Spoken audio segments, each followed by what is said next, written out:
হঠাৎ করে রাতে বুক ধরপড় করে, ঘুম আসে না, খাবার রুচি কমে যায়, টেনশন লাগে, মেজাজটা গরম হয়, এইরকম কখনো কারো হয় কিনা একটু হাত উঁচু করেন তো। ও ভেরি নাইস। এবং যাদের হয়েছে তারা প্রত্যেকে মানুষ, যারা হয়নি মহা মানুষ। সবারই হওয়ার কথা, হয় না? এতগুলো প্রবলেমের একটা হবে না, হওয়ারই কথা।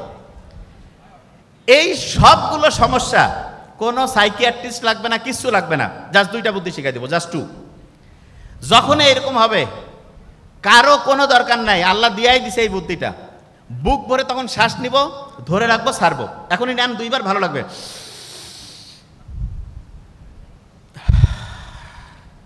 আরেকবার নিব। কারণটা কি সেটা বলি। আমাদের ব্রেইন থেকে শুরু করে সারাটা শরীর না শান্ত হইলে ভালো কাজ করে, আর দ্বিতীয় যেটা সেটা হচ্ছে অক্সিজেন পাইলে ভালোভাবে কাজ করে। আপনি যখন বুক ভরে শ্বাস নিয়েছেন তখন ঠিকভাবে সবগুলো কোষ অক্সিজেন পাইছে, এবং এই কারণে আপনার দেহের প্রত্যেকটা অংশ খুশি হয়েছে। আপনি ক্ষুধার্ত থাকলে যখন খাবার দেয় মনটা খুশি হয় না?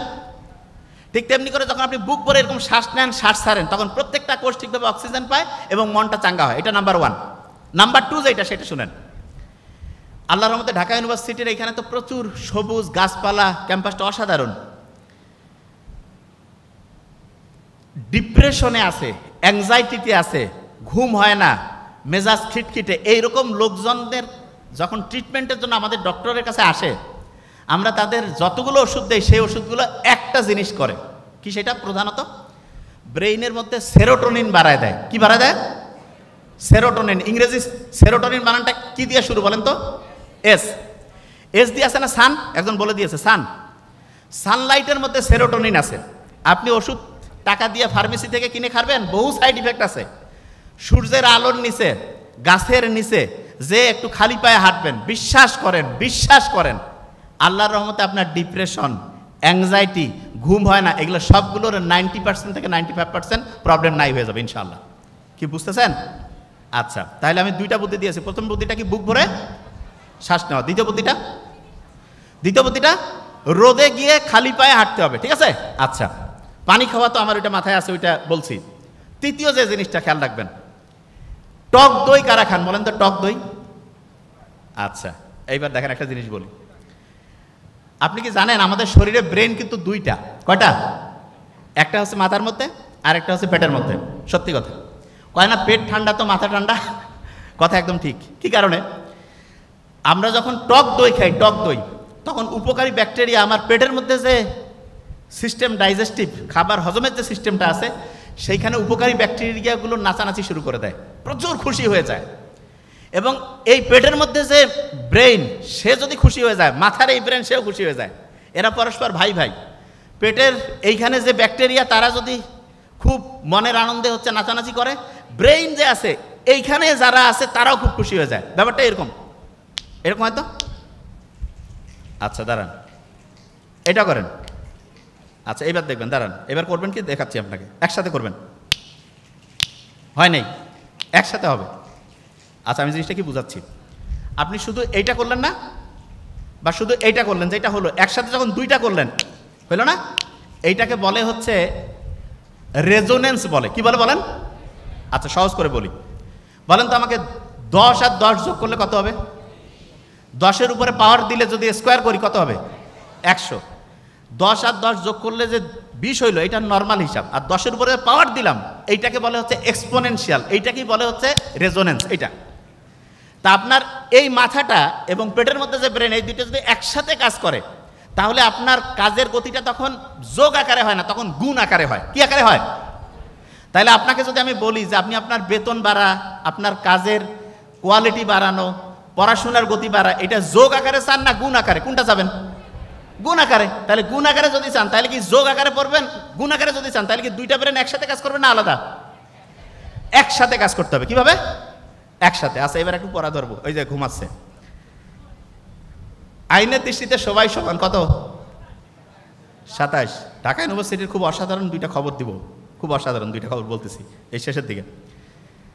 স্বাধীনভাবে চলাফেরা কত? ভেরি নাইস, অসাধারণ ব্রেন। যুদ্ধাপরাধীদের বিচার, ন্যায়পাল, নির্বাচন কমিশন গঠন, মৌলিক অধিকার প্রয়োজনের জন্য ব্যবস্থা করবে রাষ্ট্র 15, জনস্বাস্থ্য নৈতিকতা 18, গণতন্ত্র মানবাধিকার। এমন কোনো জিনিস নাই যেটা ঘটনার গল্প দিয়ে পড়াইলে সহজ হবে না, প্রত্যেকটাই একদম ইজি। সত্যি কথা বলছি, একদম ইজি। পড়াশোনা কোনো কঠিন জিনিস না, জাস্ট ঘটনার গল্প দিয়ে পড়তে। দেখেন একটা জিনিস বলি,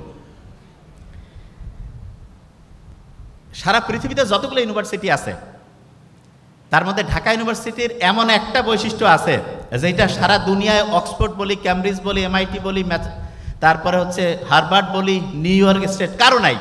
সেটা কি জানেন? একটা দেশের স্বাধীনতায় নেতৃত্ব দিয়েছে এইরকম ইউনিভার্সিটি সারা দুনিয়ার মধ্যে একটা, সেটা হচ্ছে ঢাকা ইউনিভার্সিটি।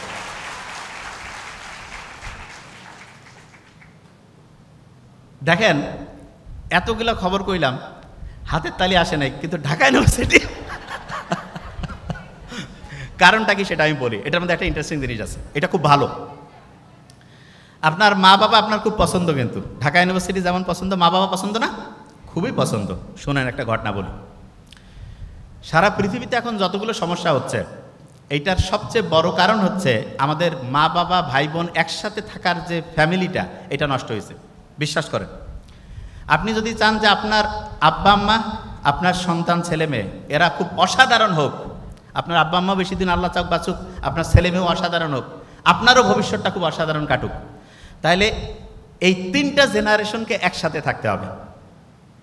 এই 3টা জেনারেশন যখন একসাথে থাকবে, আপনার সন্তানেরও ব্রেন ভালো হবে, আপনার বাবা মা, আপনার শ্বশুর শাশুড়ি, দাদা দাদি, যাই বলি এক কথায়, মায়ের ফ্যামিলি হোক, মানে মেয়ের ফ্যামিলি হোক, ছেলের ফ্যামিলি হোক, সামগ্রিকভাবে যখন একসাথে থাকবে তখন গোটাল ফ্যামিলিটা একটা সত্যিকারে পার্ক হবে। পার্ক, ওই যে শিশু পার্কে যাই না, বাড়ির মধ্যে শিশু পার্ক বানা যাবে যদি 3টা জেনারেশন একসাথে থাকে।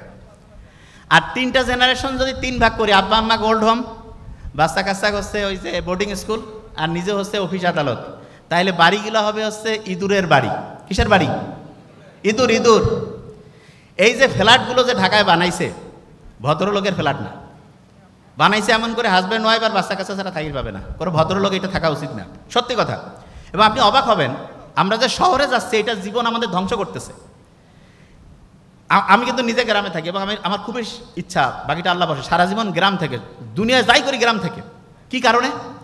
গ্রামে থাকলে আপনি আপনার আব্বা আম্মা ভালো থাকলো, আপনার ছেলে মেয়ে ভালো থাকলো, পিওর এয়ার। একটা জিনিস বলি, বিজ্ঞানীরা দেখতেছে একজন যদি হচ্ছে গাছের নিচে, যেখানে ক্লোরোফিল, সবুজ গাছ, তার নিচে দৈনিক যদি 15 থেকে 20 মিনিট হাঁটে, তাহলে তার ডায়াবেটিস কমে, হাই প্রেশার কমে, অ্যাংজাইটি কমে, ডিপ্রেশন কমে, লংজিভিটি বাড়ে। এর চেয়ে ভালো কিছু আছে? এটা গ্রামে আছে না শহরে? গ্রামে। তাহলে আমাদের গ্রামে থাকাটা সবচেয়ে ভালো। হ্যাঁ, শহরগুলো যে থাকবে না তা না, কিন্তু শহরগুলো আস্তে আস্তে হয় গ্রামের মতো বানাইতে হবে, নাহলে লোক এমনভাবে ট্রান্সফার করতে হবে যাতে সব জায়গায় একটা ব্যালেন্স থাকে।